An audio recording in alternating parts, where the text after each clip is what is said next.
Welcome to the Business SOS podcast. This is Rich Sierra, President of the Florida Small Business Legal Center. This is episode 84 of Business SOS as we continue moving forward to episode 100. We're excited to reach that milestone perhaps in a few weeks, maybe 2 months or so. So before I start the show, I want to tell you a story. So as you probably know, I've talked before, I love tribute bands. And I go regularly to the Funky Biscuit right here in Boca Raton. They're not a sponsor. Maybe they should be at some point. But if you go there, they have great shows there. We got tribute bands. And so I go there pretty much every month. So any 80s tribute band there, I'll go see it with my wife. So I was just leaving this show. I saw this studio called Podpopuli. And I saw several tiles. And I saw a recording studio there. And obviously they were closed in the evening. And I told my wife, Sharon, I want to do a podcast someday. I want to try it. So as I keep going to the show, seeing the studio, one day I decided to make that phone call. And I called, I met with the representative, and about a year and a half ago, by 2023, we got started with the podcast. And my life has changed ever since. So today, I have a special show for you, because I have the man who made it happen. We're here today with Brian Howie, who's the founder of Podpopuli. He's going to tell us everything about it. And today's show is named Leveraging Podcasting for Business Marketing Success with Brian Howie. Welcome to the show. Thank you. I appreciate that. Thanks for having me. I'm proud of you. I'm super proud of you. You're closing on 100 episodes. Yes. I'm very, very excited. So before we start, tell me a little bit more about your background. I am, now I'm colloquially known as the Podfather, but I've been a writer, director, producer for a long, long time. I've been in the entertainment business for 30-something years. Television, theater, live events, everything, books, publishing, everything you could do in terms of what I consider all to be storytelling. And in my journey, I always was behind the scenes. I was a writer, I was a director, I was a producer. I was never, quote unquote, the talent. About 10 years ago, I wrote a book, a semi tongue-in-cheek dating book called How to Find Love in 60 Seconds. My manager at the time said, why don't you, instead of doing a traditional book tour, why don't you do a promotional event in a theater instead of doing 24 people in a Barnes & Noble, why don't you sell a couple hundred tickets and bring up some of the questions that the book raised in sort of a town hall style format. Okay. I did that. It turned into, I suddenly was thrown in the deep end as the talent, which I'd never been before, and raised some of the questions and then somebody came to me, a very successful podcaster and piece of personality named Adam Carolla, and he said, why don't you have a podcast? And I said, I don't know how to do a podcast. And he said, you could reach so many more people than traveling around with this live touring show with a podcast. He took all the hard parts out of podcasting for me, which enabled me to be successful. And then I thought, well, how many people could be podcasters if we did the same thing and took the hard parts out? And so we started Podpopuli. And when Adam Carolla reached out to you, that was, when did that happen? 10 years ago. So that was before podcasting was popular. It was the infancy. It was back then. Look, that was my answer to him. I don't know how to do a podcast. Okay. 70% of people at that time had never listened to a podcast, didn't know how to find it on their phone or whatever. It was in its infancy. So yeah, that was kind of the wild west of podcasting. There were no analytics. The distribution was strange. And he's like, because he was probably 3 or 4 years before me. He is literally one of the pioneers. He's like, trust me on this platform. This is where it's going. Radio is dead, blah, blah, blah. A voice in the head is a very powerful thing, and being able to leverage that. And he both let me do whatever I wanted and both gave me the guardrails to understand what makes a good podcast. And I became successful. That podcast ultimately became the number one dating and relationship podcast in the world, which, trust me, I've never been married. I'm no expert on anything. My job is to raise the questions, not give the answers. I've since toured that podcast live all over the world in 13 countries. But understanding like what it was like to be a podcaster and what it was like to have that thing, that started this business. Because I thought if we took the difficult parts out and we gave people some producers and some guidance, how many voices, messages, brands, businesses could be shared through podcasting? And that turns out to be hundreds from us. Yeah. That's a great story. And the name of the podcast is The Great Love Debate. The Great Love Debate. Yes. Like I said, that podcast, I'm closing on my 500th episode. That's amazing. The subject matter on that, people are like, are you going to run out of stuff to talk about? No, it is the one thing that everybody in the world has experience with, opinion on, passion for, pain from, you name it. Everybody can talk about relationships. And the funny part of it, I was preparing for this podcast, going through your background, and then I saw some of the clips of one of your tours and a comedy club. I think it was the Improv. The Hollywood Improv, yeah. Yes. And I'm like, this guy's so quiet here when I come here. And it's just like funny. the celebrity. I know. Well, a lot of, I'm not to call myself a celebrity. I'm probably a G-list celebrity. But, David Letterman, Howard Stern, especially a lot of comedians are very introverted. And it's so surprising. People are like, you're so comfortable talking on a podcast. And I feel like because I'm in control of the medium and being stuck in an elevator or stuck in an Uber and having to make small talk to me is literally debilitatingly terrifying. I had to go to a wedding last week and I was scared to death to be sitting at a table, put a microphone in front of me. Now, after 20 years, 30 years in show business of never having the microphone, I was just the writer, director, producer. Now I feel something liberating about we're having a moment and we're going to see where we're going to go with this conversation. I tell people, you want to have a conversation with me, sit down at my podcast. It's so strange, the difference for me. I just, I believe in the power of this medium. Yes, and me too, obviously. So I don't have video on my podcast. I'm still a dinosaur about that because I think, like I said earlier, I think a voice in the head is a powerful thing. Yes. I like a little bit of the theater of the mind, but somebody came to here last night and she says, I've listened to every one of your podcasts. I'm like, no, seriously, how many? She goes, every one. Wow. I go, we're like 492. And I go, has the podcast changed for you? And she said, you've changed. And I go, what do you mean? And she goes, the more you did it, the more you became more vulnerable and more authentic and stopped being so jokey, comedy clubby. And she goes, I've met you a couple times. And she goes, I feel I know you better from your podcast than in person, which is an insult to me deep down. It's not good, but at least I do respect what podcasting can be and that sense of authenticity and organic conversation, I agree with you. When I started doing this a year and a half ago, the first 5 episodes were unnerving. I just put the headset on, the microphone, I had my notes, and I just began to talk. And as I progressed, it became more and more comfortable. Then I listened to other podcasters, and I kind of began to develop more of a structure for the interviews, and also when I actually did the solo shows as well, in terms of the beginning, the middle, and the ending, and how I close the show, how I open the show. But yeah, it's like anything with practice. And yes, you become more vulnerable as you go along, and you become more comfortable as well.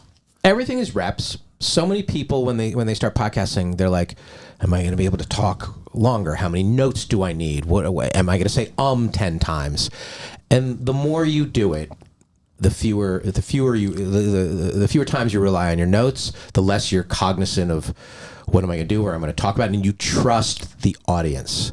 You trust that people are along for a journey with you no matter what. It took me, I don't know how many solo episodes you've done of your 80-something, quite a few. Most of them, yes. Yeah. It took me 2 years before I would do one by myself. 2 years. Oh. I needed 3 or 4 people to hit the ping pong ball back to me. Okay. I didn't trust that the conversation was really between me and my audience. I thought that I had that. One day somebody didn't show up. I'm like, I have to do my own podcast myself. The reaction to that was, finally we're hearing from you. And I probably do every other one myself now. Yeah. It is interesting you say that. I don't want to go into what is Podpopuli, but for me, I am more comfortable doing it by myself. I am now too, because I'm not so worried. I know the subject matter and where I want to go, and I'm less worried that the guest won't go along for the ride. Totally agree with you. 2 years it took me. Yeah. And then when I have interviews, I need to make sure that I ask the right questions, the interviewer is comfortable, that I'm able to get the information that I really want for the audience. So it's more preparation when I have a guest. And it also helps me being a podcaster, because I kind of understand what you're trying to get out of my appearance here. Just like when I go on a news program, I get interviewed on a lot of morning news for stuff. Because I've been a producer for so long, I understand what they're trying to get out of the segment, which means I'm not so reliant on, I hope they ask me this question to give me this answer. I can sort of guide it as a guest in a way that I understand what they're trying to get and not put so much pressure on the anchor person or the interviewer. And so that skill does help. Yeah. So let's talk about Podpopuli. What is Podpopuli?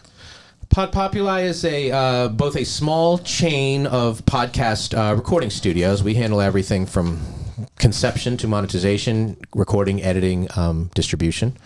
And we do that in our 6 studios around the country. And we also do that remotely for people literally all over the world. But more than that, I think Podpopuli is a community, a collection of voices and personalities and passion projects and brands and businesses that we are sort of collectively trying to grow and share and promote and use resources for and build these voices together so that they can turn into something. We produce more podcasts on a weekly basis than anybody in the country.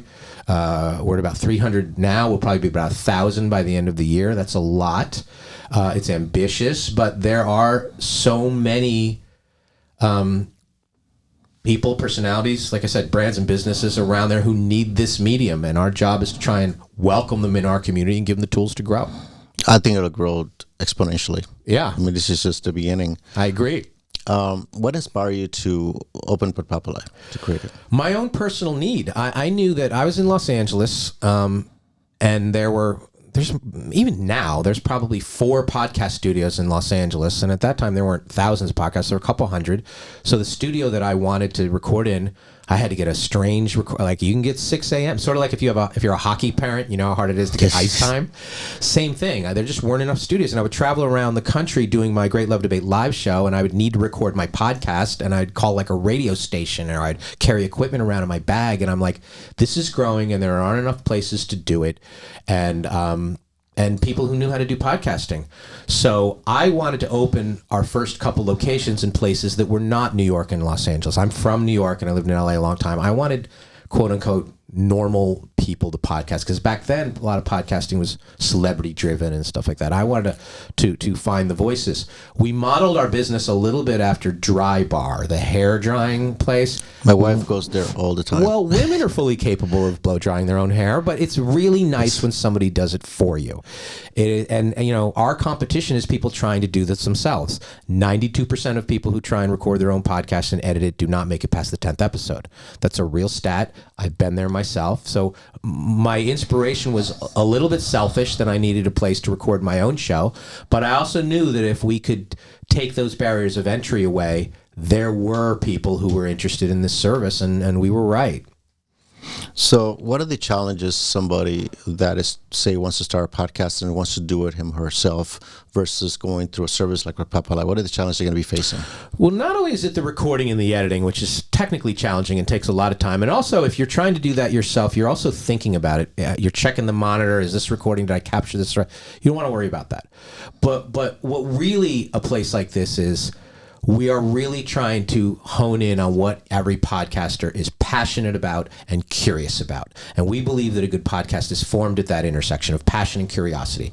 And so we are guiding you, coaching you, helping you kind of discover what are the things you should be talking about, helping you book guests, be a guest on other podcasts. These sort of services are things that it's really hard to do on your own. And those are the things that I think have more value than, you know, hitting record or learning how to, because lots of people are pretty skilled at social media now and video, and you can shoot a movie on your phone. Yes, I get that. It is more than that. It's this sort of joining this community of creative and business-minded people who can help you get your voice out and share your message and reach an audience all over the world. Yeah. What I like about podcasting and why I continue coming here every Friday and do it is that I have my own canvas. Yes. That's so funny you say that. Yeah. My very first episode. So I was used to being in, like I said, the entertainment business, and the entertainment business is where no happens. So even if you have a good idea and you're making a film, a television show, at some point, some executive who knows nothing about what you're doing is probably going to say, no, it's a bad idea. It is a very deflating business to be in. I sit down and do my podcast. I'm in this really nice studio in Beverly Hills. Adam Carolla assigns me a producer, and I'm waiting for somebody to tell me what I can do and what I can't do. And then somebody comes in and is like, do whatever you want, figure it out. And I was both thrilled and terrified by that. That was more power than I was used to, but it gave me sort of enough rope that I could just sort of start talking. And I go, what do I do first? And he goes, start talking. And I was like, what? And a lot of podcasters come in, they haven't even really heard the sound of their voice in their own head. They sometimes put headphones on and they freak out. Which at the beginning is a little unnerving. They don't like it and you don't know. Yeah. And I'm like, what did I just say? Can we play? Can we stop? The proudest thing I have about my podcast, which is really both a weird, almost an OCD thing now. I've done over 500 podcasts between Great Love Debate and my other couple shows, I've never edited a word that I've said, not one word.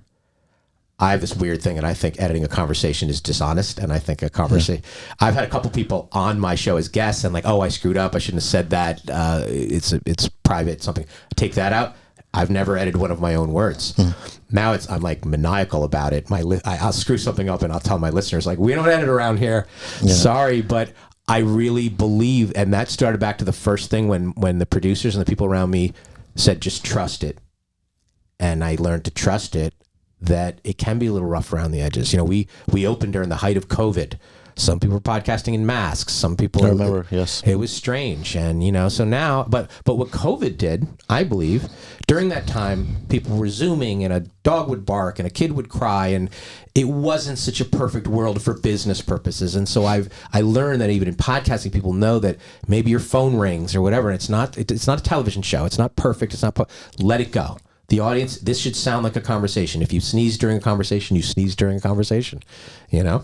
Yeah, it happened to me, I think 2 weeks ago or 3 weeks ago, I interviewed David Kenningson, an author, and that's what we were talking. All of a sudden, my hand moved, and all the stage thing flew down the window, down the table, and I'm like, we're not editing this, it stays there. It's authentic. It just happened. Yeah. So we laughed about it, put it back on, and we continued. People love the bloopers. You know, so... Give me an example of some of the types of people that you have doing podcasts, and I know you have like so many of them. But when I saw the titles, there were a variety of different interests. So many different. A lot of the traditional businesses. So we have a lot of attorneys and real estate. Real estate is probably our biggest factor because realtors are very big self-promoters. But we have 2/3 of our podcasters are women. A big percentage of those are women who are in a new act, second chapter in life, recently divorced, starting a business, kids gone. Like, that is a very big part. And people who are in a community already tend to be very successful podcasting. We do a lot of addiction podcasts, and because addiction, the recovery in the sober community, they're used to sharing their story. It is a sense of community in there, and authenticity. Those tend to do very well. We do a lot of kids podcasts. Kids are completely unafraid of cameras and microphones the way maybe we are. They're very natural on it. It is such a good way to learn communication skills and build confidence. Local business, athletes, influencers, some celebrities, pretty much anybody who has a brand, a business, or a passion project in 2025 should have a podcast. It's almost like having a website. Yes. And people say that to me all the time. They're like, are there too many podcasts? No, we're at a fraction of that's like saying there's too many books or too many websites or too many stories. There aren't. Niche podcasts, surprisingly, the more niche you are, the easier it is to grow a podcast. If you say, well, I do a fitness podcast. Okay, well, there's a million of those. If you say, I do a fitness podcast that focuses on 20-minute intervals, doing this or this, and people are like, oh, that sounds different. They do. We have a guy who does a podcast here. It's just about bacon. Just about bacon. Nothing else. Oh. And we're like, well, what is that? Well, there's 50,000 bacon people around the world in like a Facebook group that he belongs to. The goal is to cast a net out. And people are not just going to listen to you and think that's you. They're going to listen to you and think, Rich, you're me. You care about the stuff I do. Yeah. I want to learn the way you did. I share your perspective. I share yours. That is what podcasting can do. So we have pet lovers, and we have a woman who does it's called the Frenchie Connection. She only wants to talk about French bulldogs. I go, you don't want to talk about any other dogs? She goes, no. People who are French bulldog lovers know what we're talking about. It's huge. And, like I said, the world's a smaller place in terms of reaching them now, and you'd be surprised at how easy it is if you really understand. When we create a podcast here, we essentially work backwards. We try to identify who is the audience you're trying to reach.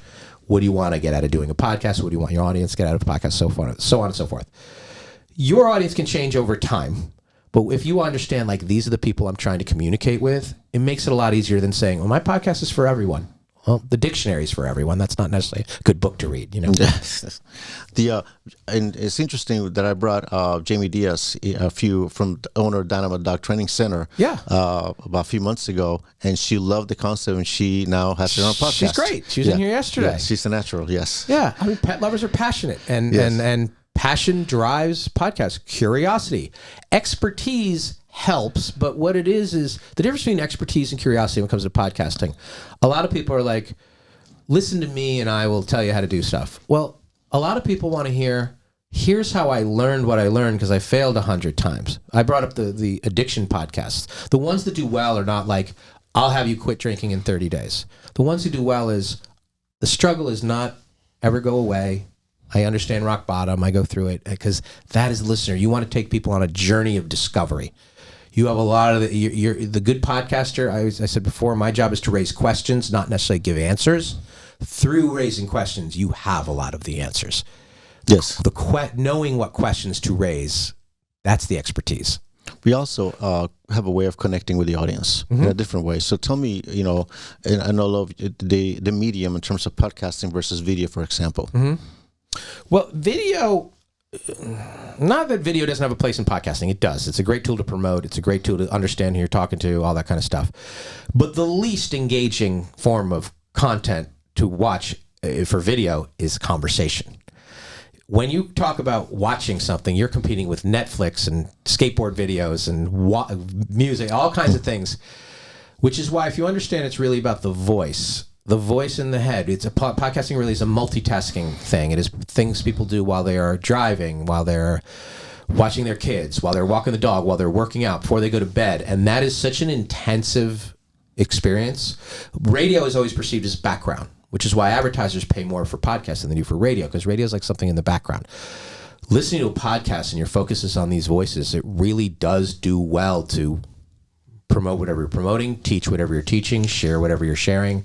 And that's really how podcasting is different.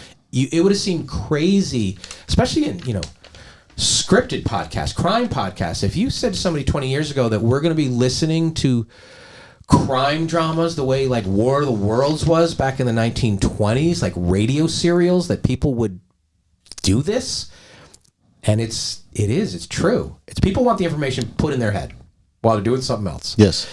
And that's power podcasting. Is sort of the closest thing to that. So like I said, video has a place, video has an element, but at the end of the day, the overwhelming majority of people, sorry folks if you're looking at me, the overwhelming majority of people are going to consume your podcast by listening. And learning that is different. You have to learn that if you hold something up, most people are not going to understand what that is. And so you have to sort of wire yourself to understand that this is a conversation. That's not everybody thing. It's not easy to have a conversation with people you can't see, which is the audience. And you are literally talking to possibly tens or hundreds of thousands of people, and you're not. I do a lot of live speaking, and I like to see the reaction of faces.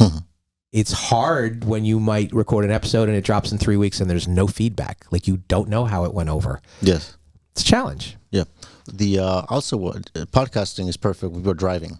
Yes. That's when I listen to the podcast. So do I. Long drives, drive around a lot. I'll consume a whole bunch. You can download it. You can listen to it on the plane. It just give you a lot of different options. Do you listen to your own podcast?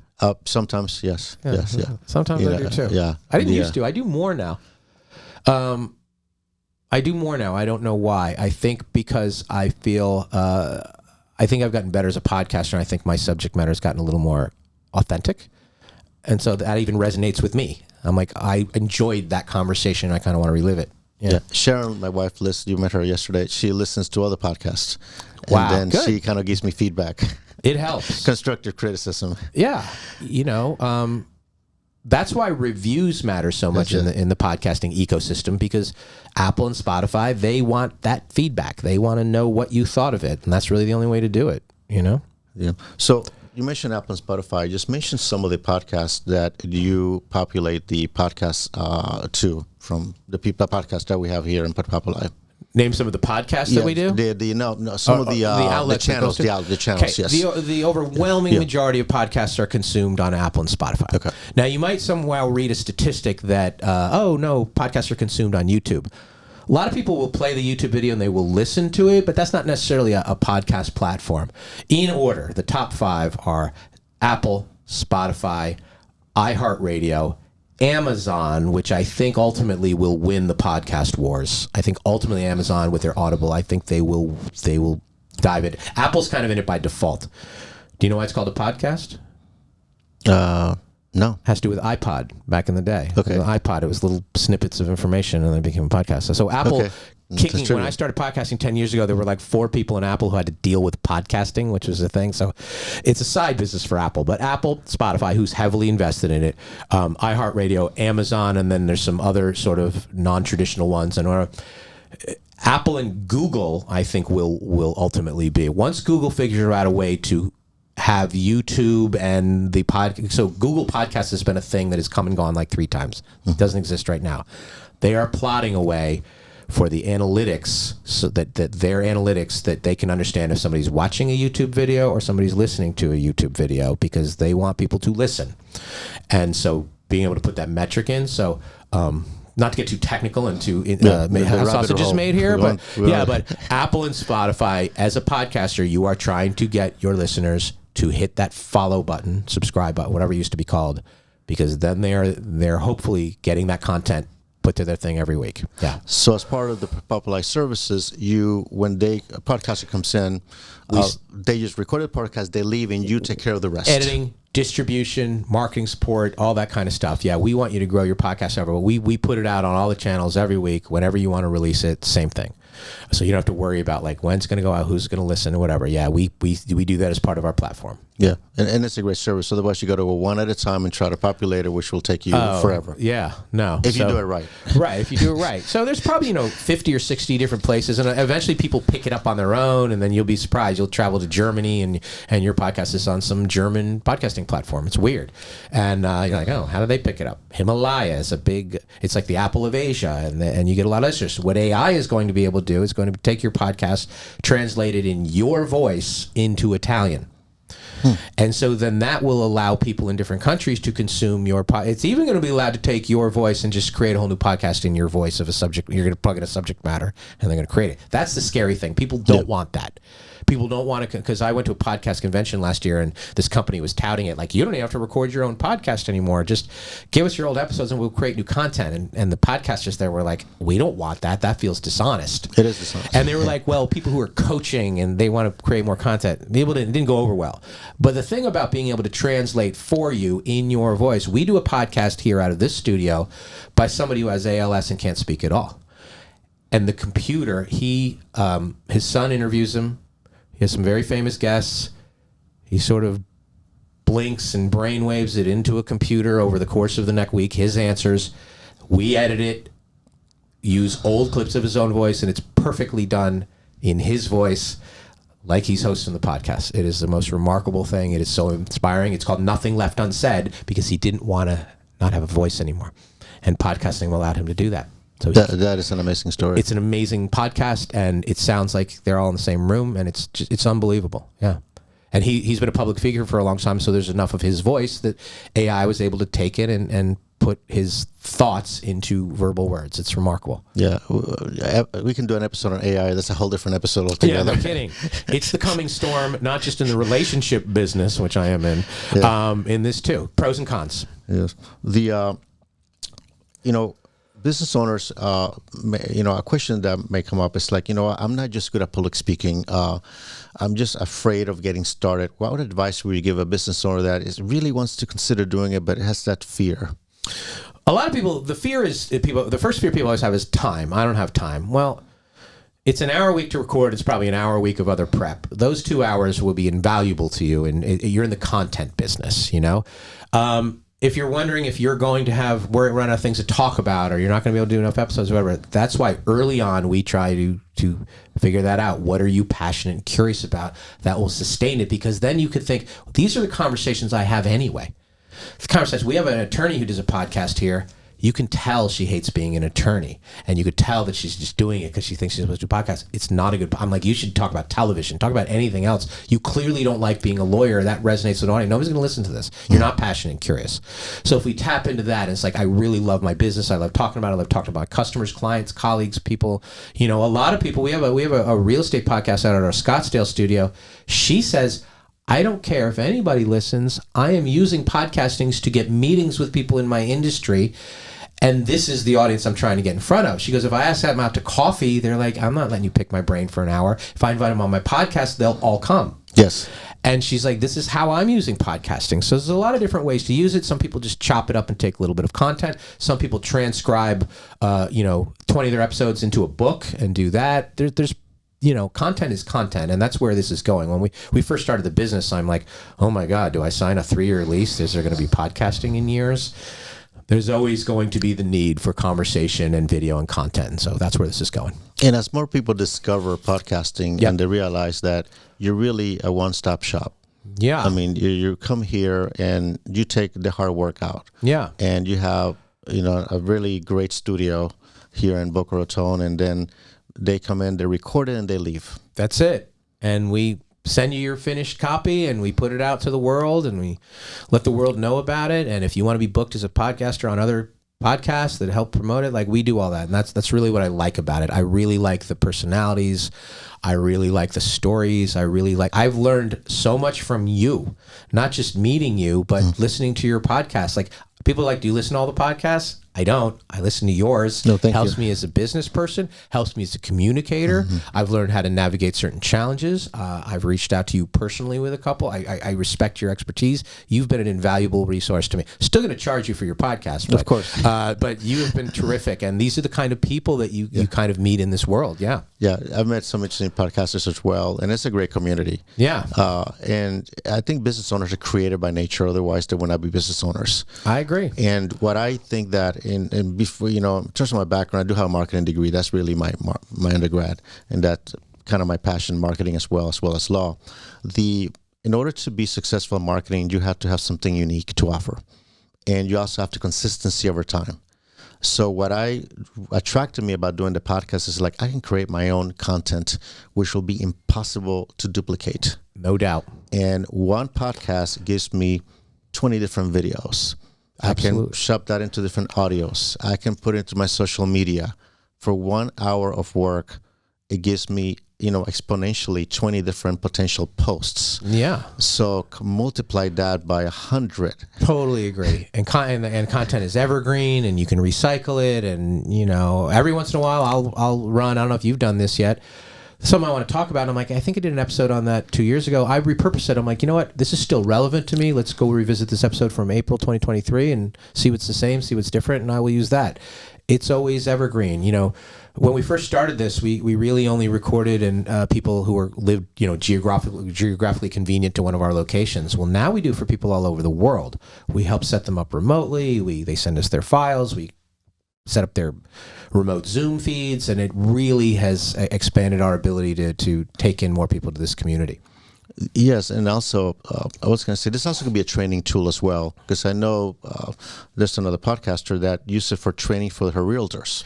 Totally, yeah. She's like, it's easier for me to talk it out. Yes. There's a lot of ways to do it. Some people, we always recommend podcasters to be weekly, because that gets your audience in the routine of doing it. The algorithms within the various platforms themselves, Apple, Spotify, they want regular content, but some people do quarterly, some people do monthly, some people, anything you need to do for your business or brand, or if you have a Facebook group with 30,000 people and you're talking about cooking, you should have a podcast. Absolutely. Same thing. Yeah. We do a lot of sports fans, very niche. Like, I'm a Cleveland Browns fan and I need to do a Cleveland Browns podcast. Well, you're connecting with these fans all over the world, and you can do that through podcasting now. They don't have to be local to you.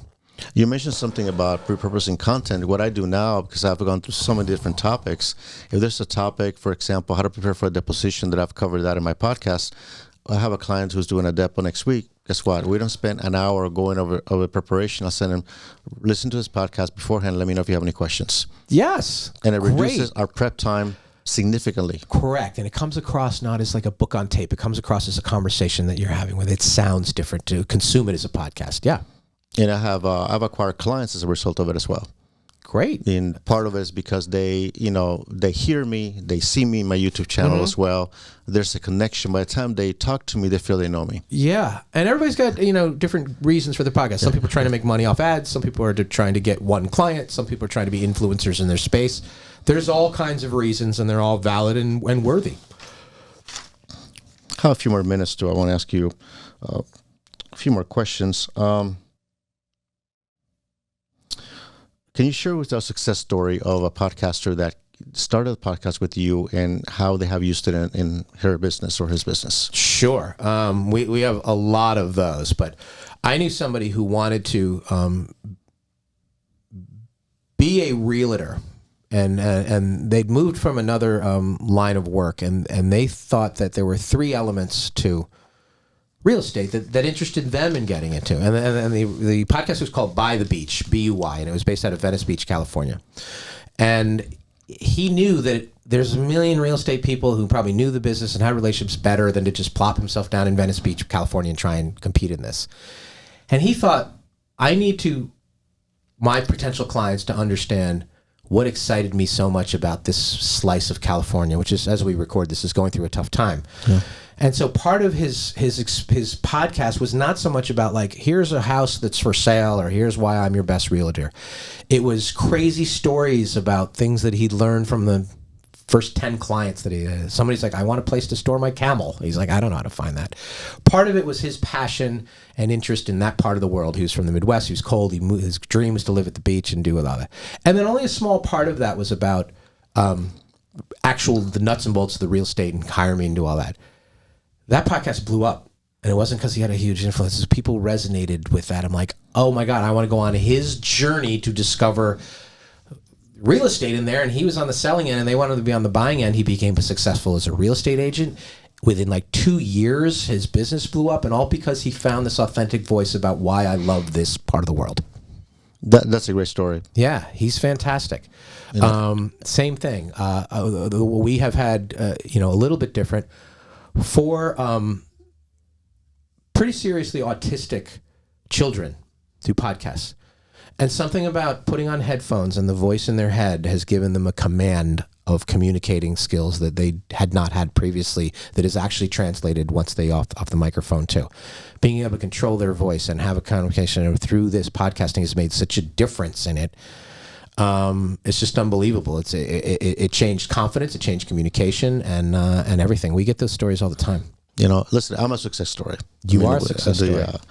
I started this journey and I realized how effective it was but it really changed me because I actually became a better communicator by doing so. Mm-hmm. Just because you listen to your podcast, you say, well, I got to slow down.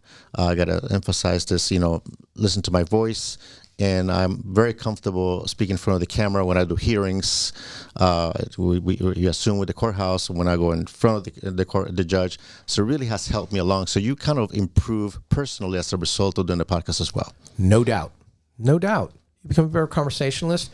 You become a better listener. Yes. Which trust me, I was not the best as, especially through my other podcast, which is called Dead to Me, which is about estrangement. It's about family estrangement. People who have not talked to their father in 12 years, whatever.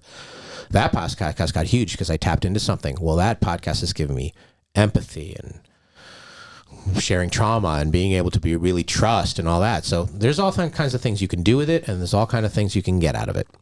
Well, tell me, where's Podpopuli located at? What are locations you have? Right now we are in... I'll just go northeast down. Greenwich, Connecticut, Cleveland, Ohio, Palm Beach Gardens, Florida, Boca Raton, Florida, where we are right now, Scottsdale, Arizona. I skipped over New York City by accident. Sorry, we have a new studio in New York City. Los Angeles also. But like I said, we have both affiliate relationships with studios all over the country, and we can also set you up to do it right out of your house, office, basement, out in your backyard, whatever you want. All kinds of things. But those are our basic 6-7 locations right now. Vegas studio? Vegas we put on hold. Okay. We opened it and then there was some construction problems in the shopping center we're at. We have a studio to record out there, but and we have clients out there, but it's not one of our prime spots. But we are fully functional out there. But it's on the door. I should probably say Vegas. Yeah. Okay. There was a flood next door at the place we were in. It's a whole thing. But we'll record you if you're in Vegas. Okay. Yeah, plan to be there. We'll hook you up. So what is next for Podpopuli? What are the plans? Well, it's funny you say that. So when we hadn't even recorded our first podcast yet. We hadn't even opened the doors in Scottsdale, which was our first location. And one of the big people in podcasting said they heard about what I was doing, and he goes, "What's your goal?" And my goal 5 years ago was to get to 1,000 podcasts in our community. And that's still the same goal. And we thought that the path to get to that goal was to have 20 studios with about 50 each in them. We still may get there that way, but we'll probably have, 10, 12 studios by the end of the year with 50 in them. And then we'll probably have 500 podcasters from all over the world that we're also, recording and producing that way too. So that's a much bigger part of our business moving forward. Being able to share that community, advertising dollars, resources, guest booking, cross promote, every kind of thing across this big community. Like I said earlier, not to, I both say it with pride and I both say it with dread. We produce more podcasts every week than anybody in the country. Thousands a big number, and that is our goal by the end of this year with some of the partnerships we've done, some of the advertisers who are behind us, that's where we're going to go. I'm sure you'll accomplish that goal. This is just beginning. It is, and one of the hardest thing in the first couple of years was people coming to us and say, "What's your biggest podcast?" And our biggest podcast was mine. That's a bad answer. When that changed, then it's not. Then I'm so proud that I'm no longer the biggest podcast. I'm not even the top 5, and I had a 10-year head start on everybody. So the fact that these people have grown and grown, and that I love that. That's a source of pride for me. You also mentioned that if someone wants to start a podcast, they don't have to come to the studio. If they want to do it, if they're, say, a different state, they're not close to the location, you also provide the technical support from them to do it from their home. Totally. Whether it's equipment you need, which isn't a lot, it's not crazy. Mostly the editing, the distribution, the guiding, the marketing, the coaching, all that kind of stuff. Same thing. We handle it from everywhere. Yeah, that's a big part. Some people just, logistically we can't get everywhere. And then, like I said, there still aren't enough studios anywhere. We're the only company that has more than 3 in the whole country. We thought by now, a couple years in, there'd be one in every shopping mall. There's not. And good and bad, Sometimes it would make our life easier if people came in and say, "What do you do here?" And we're like, "Oh, we're like Panera. We make bread." But explaining that, because we're still it's only, the number is only 70% of people really know podcasting. That's a big 30% leaving on the table. Yes. Yeah. So no, it's just the beginning. Brian, thank you for coming to the show. It is an honor to be your client. I am so looking forward to doing more podcasts with you. I'm super proud of you. Seriously, when people ask us, and I will give you this, and I'll tell this to your face, and it's no joke. Give us an example of some of your best podcasts. We always send them yours. Oh, thank you. Always. Thank you. That means a great deal to me, because it's been a great growth process, and I will look forward to continue working and growing with you as well. Thank you. Thank you very much. So I want to close the show the way I close it. Again, I want to try to thank Brian Howie from Podpopuli. And the way to reach the website is podpopuli.com. I'm going to spell it for you. It's PODPOPULI.com. Did I do it correctly? You did. Podpopuli. It's a take on Vox Populi, the old Latin voice of the people. And in our show notes, we're going to have a link directly to the website as well. And if you want to reach me, you have any questions, my email is rich@richsierra.com. If you want to learn more about our legal services, the website is floridasmallbusinesslegalcenter.com. We're on Facebook at FSB Legal. You want to watch the podcast on the YouTube channel, we're on youtube.com/@RichardSierra. If you want to give us a call, the number is 866-842-5202. Remember that Business SOS, a common legal mistakes, business owners make and avoid them. It's available on Amazon, Barnes & Noble. You can ask for your local bookstores as well. If you like the podcast, please follow us in Apple Podcasts, Spotify, wherever you see your shows. Also, remember to subscribe to the YouTube channel as well. Until next week, this is Rich Sierra. Remember that my goal is to help you succeed.